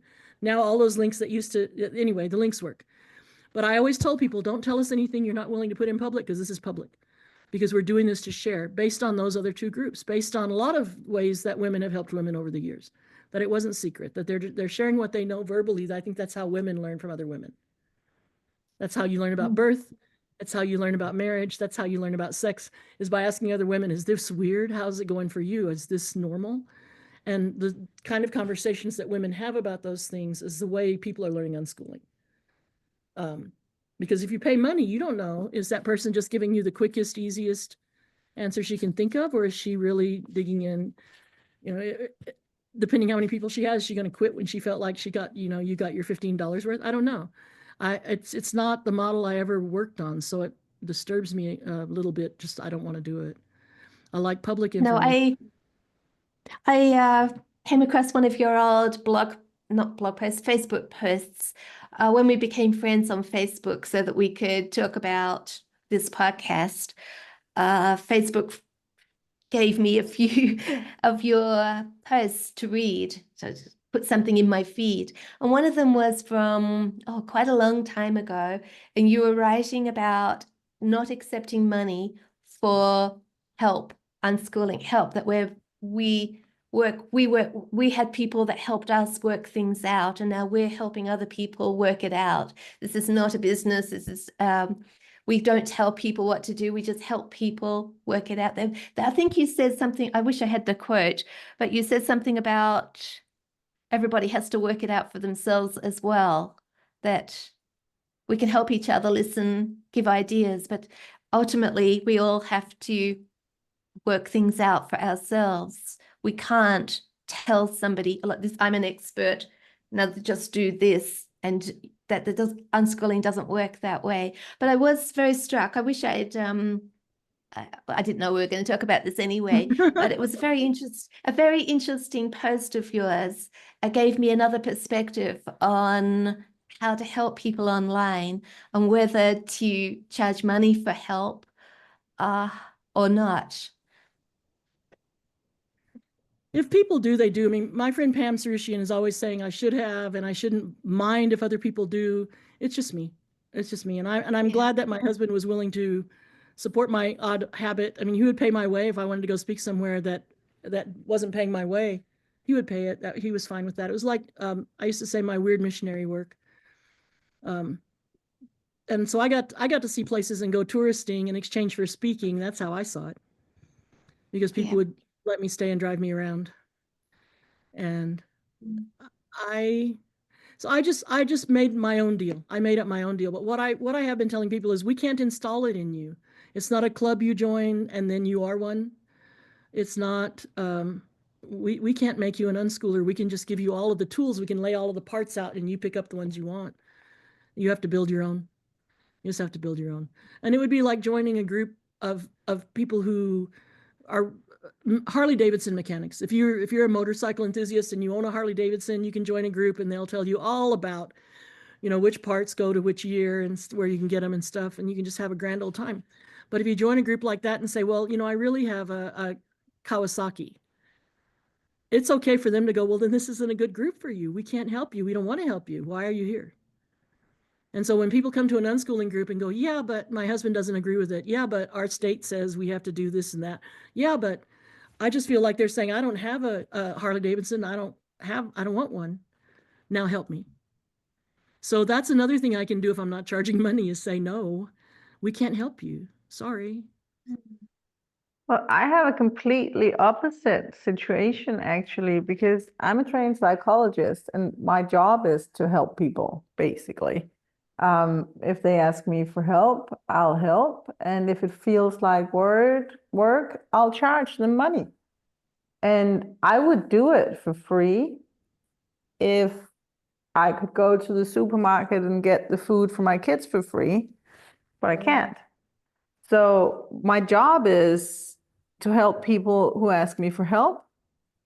Sometimes I will do it for free. Sometimes I will give a discount if I find, for example, single moms get a discount, pretty big one. And in my line of work, because I'm an unschooler and I have been so for a long time, and I have a blog about it in 2 languages, and I have a podcast and another podcast, I'm very outspoken about the unschooling. I help people who unschool. Usually it's not to unschool necessarily. They feel they need support in life. And they feel they can trust me because I'm a fellow unschooler and a professional. And then I help. And some of the help is helping with the feeling insecure about the unschooling and the spillover of whatever trauma or whatever personal story or whatever context is around that specific situation of unschooling. So I can't sit here and smile and nod and say, we shouldn't charge money for this, because I do that. That's my job. What you're doing is different. I have a page on my site of links. I have you on there of links to people who can do counseling or therapy who understand unschooling. Because too many times, if people feel like they need to talk to a counselor, they're going to spend the first 4 hours, the first 4 sessions, just explaining what unschooling is to a counselor who's saying, why would you do that? I don't think that's a good idea. Put them in school.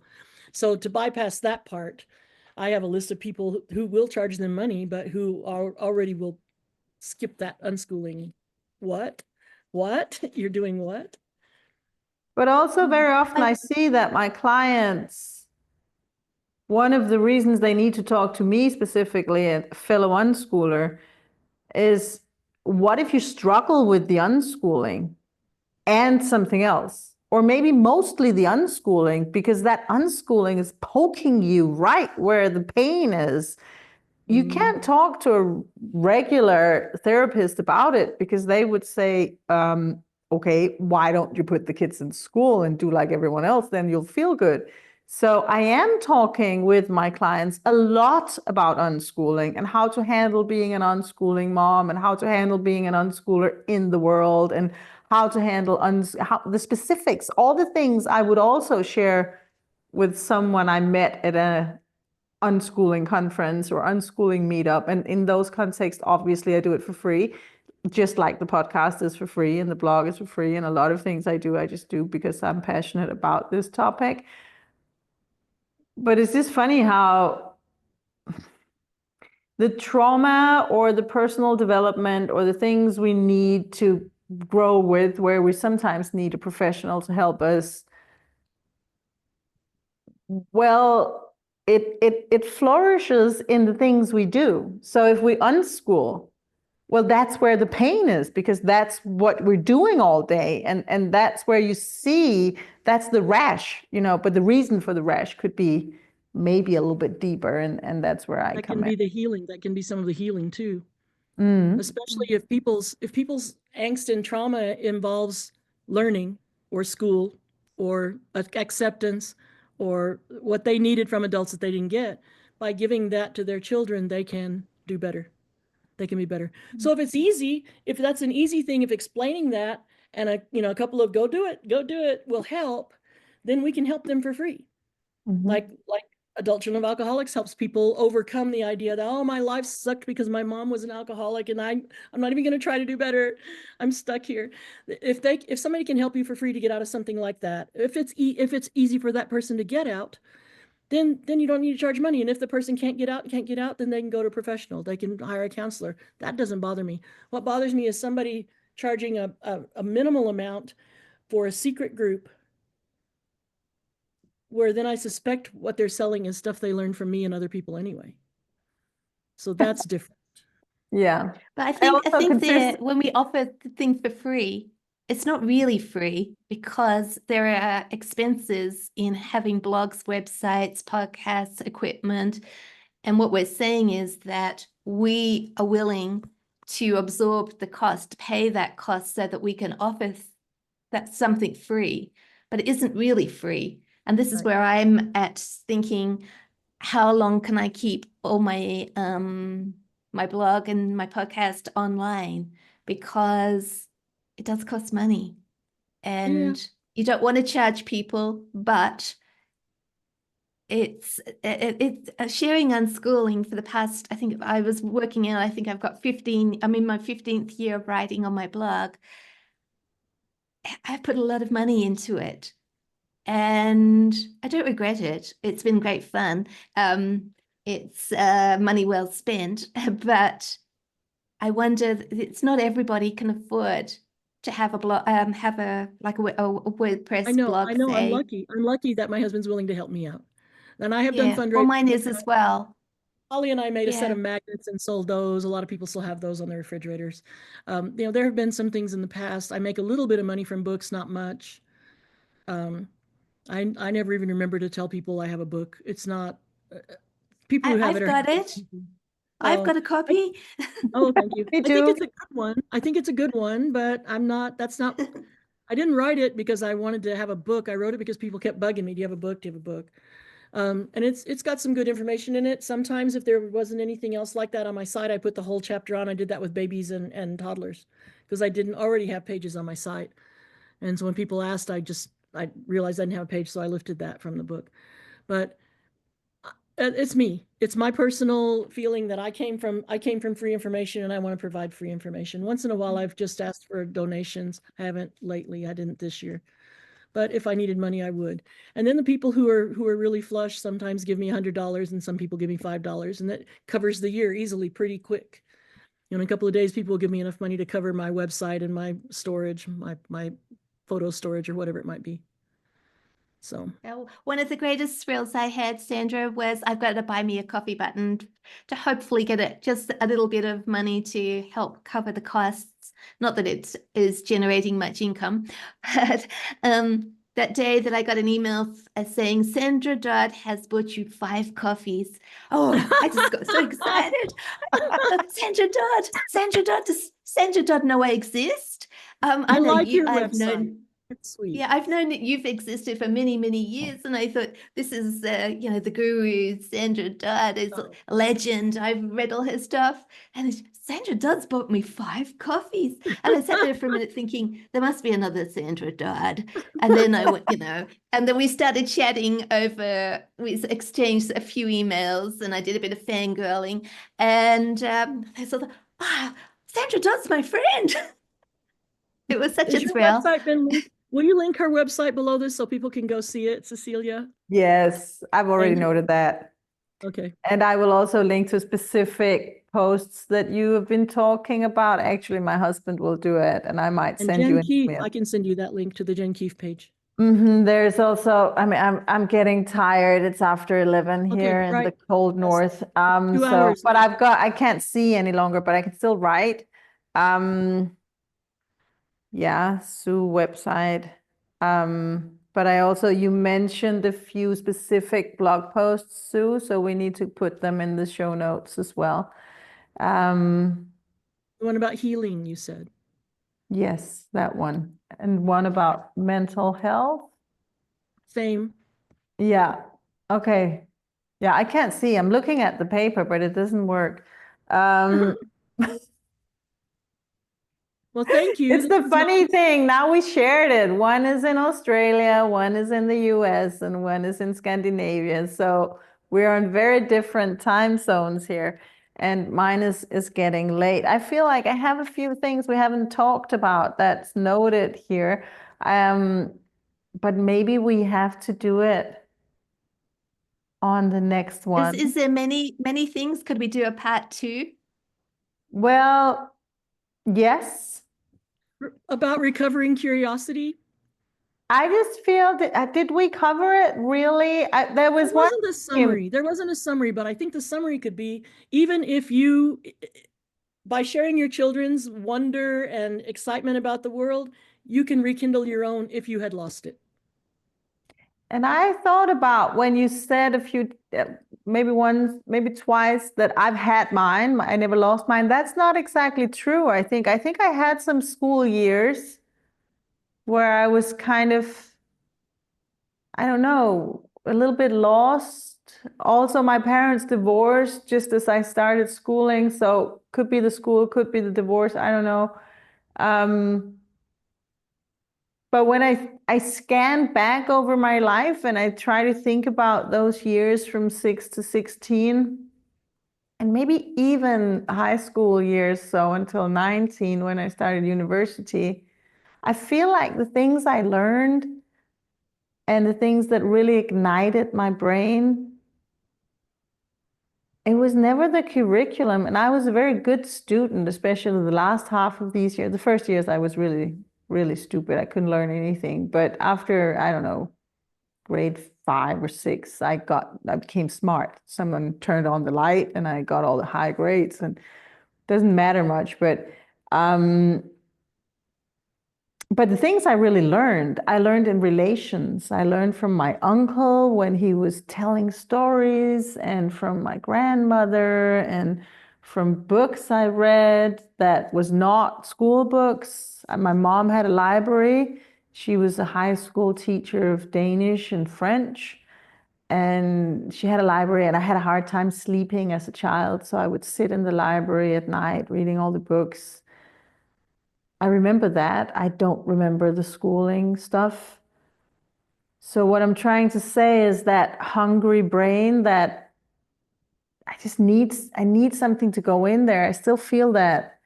I feel really frustrated, really annoyed if I don't get to learn something new, dig down somewhere, or someone tell me something. I really prefer learning in groups, actually, learning by conversation or with someone, exploring with my kids or my friends, or just having that shared community curiosity, or someone being really passionate about something.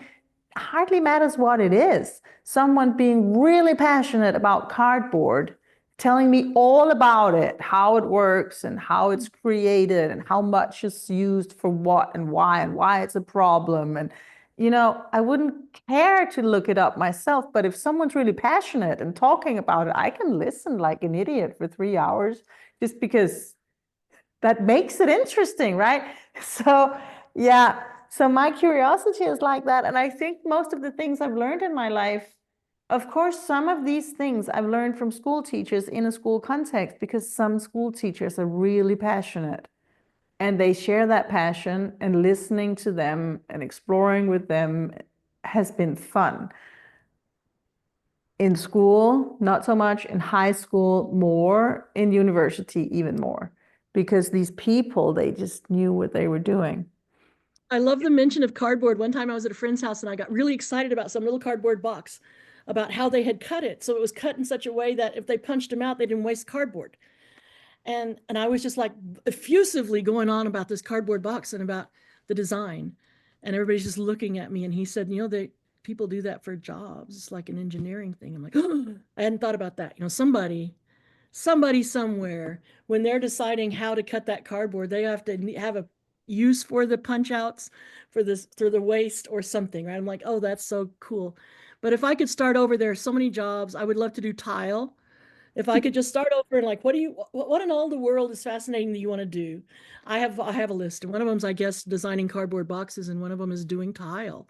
And they're nothing like chemical engineering. I get excited when people can tell me stories about chemical engineering. So I'm curious about things that I'm too old to need to know. I can't do anything about it now. But yeah, I think that's great when people have the enthusiasm to see other fields of knowledge or other pursuits or other manufacturing or whatever as something interesting. And I think kids have that naturally, and parents, if they're lucky, have it, and if they're not, if they've lost it, they can get it back. Yeah, that's the point. You can get it back. And for me, and I don't know if that holds for everyone, but for me, it's kind of contagious. That was my point, but I'm just too tired to be focused right now. That, you know, if someone else is passionate about something and they have curiosity, just tag on to it. And then it's kind of a vibe for So me. in a way, that our role as parents in our unschooling homes, it is absolutely essential that we are curious people who are excited about possibilities in life, so that that atmosphere in our home, it gets picked up with our kids. They look at it and think it's normal to learn, to be curious, to follow thoughts and ideas, and try things out. But that's where I think that I regained my curiosity, was because I was battling with my kids for a while, and they kept, why do we have to do this, Mum? Because I said so. And then I thought in my head, it's your turn to get an education. It's your turn to suffer. And then when I realized that this was never going to work, I thought, what unschooling gave me was that the idea that education or learning is for everybody. It's not just for children. It's not just for school-age children. It's for all of us. And that was my turning point, that this is wonderful. I get a second chance to go out there and learn stuff that I've always wanted to know about. We're a team here. We're going to inspire each other and share stuff. And I was really great. I'm really grateful for that, because the education I got first time round is pretty awful. Even though I got a science degree and on paper it looks pretty good, it's pretty awful. The one I've gained from learning with my kids has been wonderful. Oh, that's great. That's sweet. Isn't that a beautiful place to end the podcast, actually? I feel like we could go on for another 2 hours, but I think then I need to make a bed for the sleepover guest that one of my teens have here. And maybe there's a second, but we can never promise where these conversations go, but maybe there is a second conversation about the role of unschooling in our personal lives and how that spills over to the children instead of the other way around. It's an interesting thing. I kind of want to keep talking, but I think we shouldn't. I think we should. I should go to bed. Well, thank you, Cecilia, for leading us in this interesting conversation. I've really enjoyed chatting with you and Sandra today. Thank you so much for joining me. It's so interesting that I can almost stay awake all night for it. It's been very wonderful.